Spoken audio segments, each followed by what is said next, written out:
Alright guys, welcome back to Formula 1 News. One of the big questions facing F1 teams right now is how much time to devote to this year's car versus next year's 2014 version. Mercedes have confirmed there still are plenty more upgrades in the pipeline for the W14, inspired in part by McLaren's major progress over the last couple of races. Very much enjoyed to hear your thoughts in the comments. Hit the like button if you enjoy. Subscribe if you're new as always. You guys might have noticed in the background, there's this plaque up here. And thanks to all of you who follow the main channel as well, because that turned up today, which is very exciting, and there's a nice conveniently placed space next to it on the wall, so when this channel gets there we can chuck that one up as well. So thanks a lot, really appreciate it, and let's just dive straight in. Daniel Ricciardo had his seat fit done for Alfa Tauri here, so he's getting ready for the Hungarian Grand Prix in just a few days away. Pretty exciting stuff. He also confirmed that as soon as he got in the Red Bull, he was like, yeah, this car is quick. He got his memory was like 3 seconds clear of any other lap time that anyone did at that Pirelli tyre test. Part of that's the car, part of that's Ricciardo pushing hard to get a seat in the Alfa Tauri. But he says, look,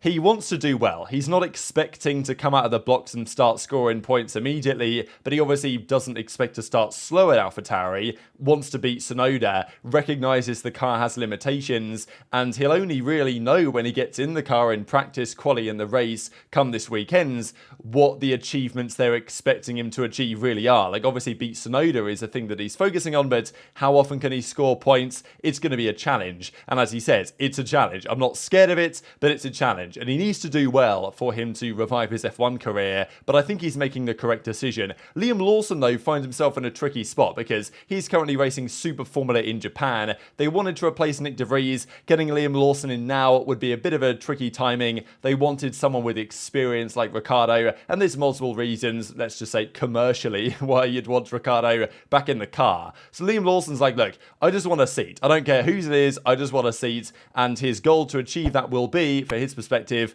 try and win the Super Formula Championship. If he can do that, that will put him in certainly good stead. Did also want to talk about Ferrari, because the last few days there's been loads of rumours. Norris to Red Bull, Norris to Ferrari, Leclerc to Red Bull, Leclerc to Mercedes. It's all been going on, and we don't know what's going to happen over the coming years. But apparently the top guys over at Liberty Media are pushing the teams to form a duo of highly competent drivers. So even if the Red Bull or the Mercedes or even the Ferrari, could you imagine, have the dominant car, they will still have an intra-team battle for the victory in the championship, and it will still make the season more entertaining than this one presently is. The question is, for me at Ferrari, is there anything going on between those two drivers? Because I don't know what the future looks like over there. They want to lock Leclerc down to a longer-term contract. The rumour is that Sainz might well go to Audi, that Audi Sauber project over the coming years. And I do feel like internally at Ferrari things are kind of interesting. There's been quite a lot of talk lately that the relationship between Leclerc and Sainz is somewhat frosty that's been developing. I don't know exactly if this is true, and if you're not fighting for a championship or even race wins,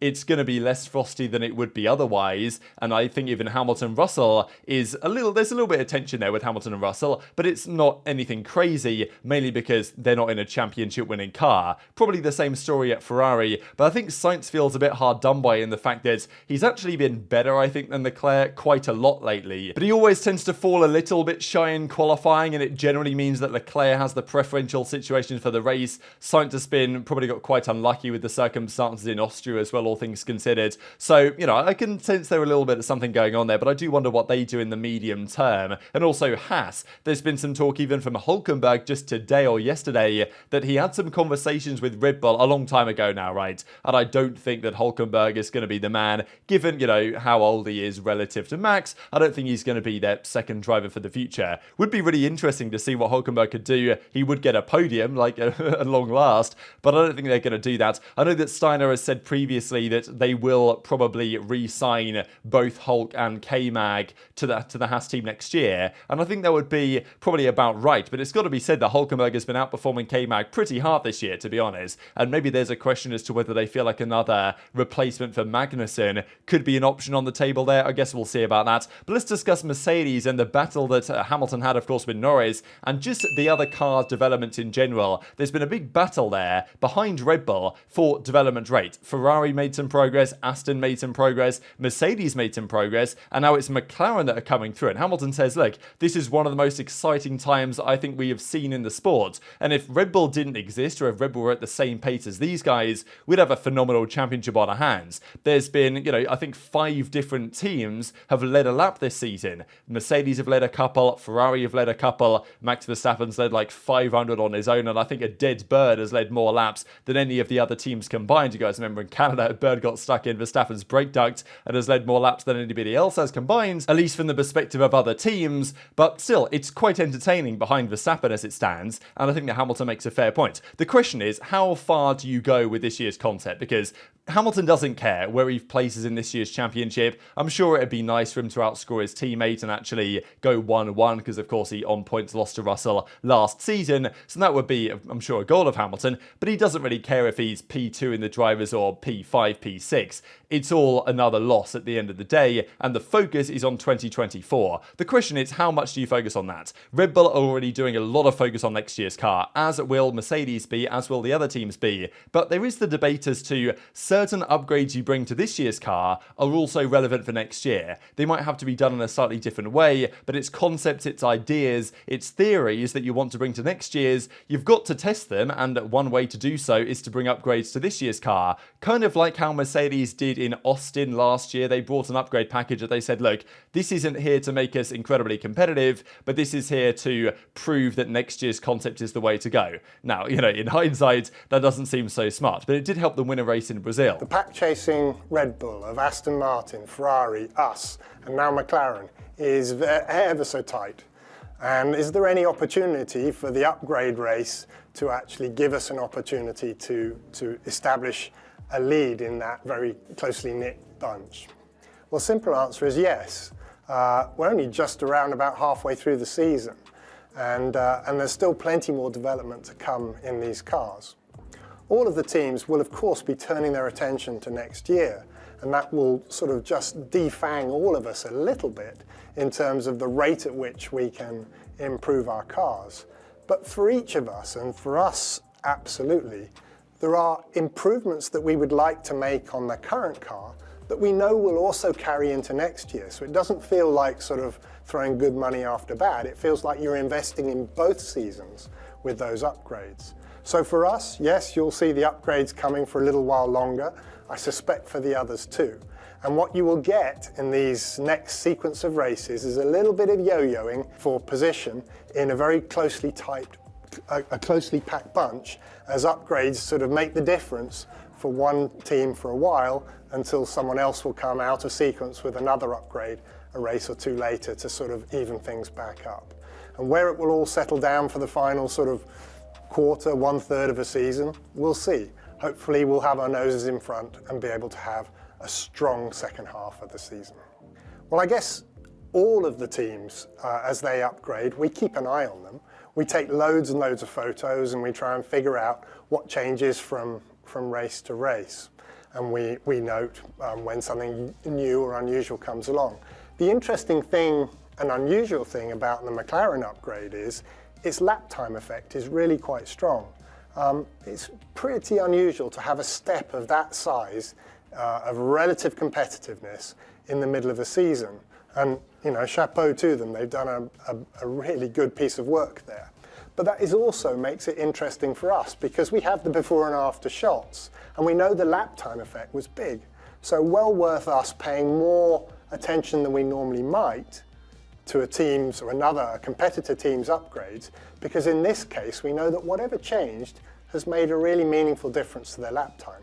So quite useful for us to know what that was and see whether it can play into our own thoughts about developing our own car. So there was the question. They brought the new front wing here to Silverstone. They bring in another couple of things we think in Spa. Maybe it's a new rear wing. We're not exactly sure. But a couple of races time, there are more upgrades. Then the summer break happens and then it's the rest of the season. And many wondered, look, will they just say, you know what, we've done with the W14. It never really hit the ground running and we're going to go balls to the wall for next year's car and ensure the W15 is as competitive as it can be. That's what Hamilton would prefer. But also he'd like a car that actually has some rear ends because the W14 is still a massive handful, as I'm sure you guys could tell if you saw any of the onboards of that battle in the first lap with Alex Albon. But I do wonder whether McLaren's progress will make Mercedes think, you know what, we've got to try some other ideas here and bring it to this year's car just so that we understand what McLaren have changed and how much progress they've made. They've gained basically a second over the last few races, McLaren, and maybe that circuit suited them well, but Austria and Silverstone are in some ways quite different circuits. You know, Silverstone more front limited, Austria more rear limited.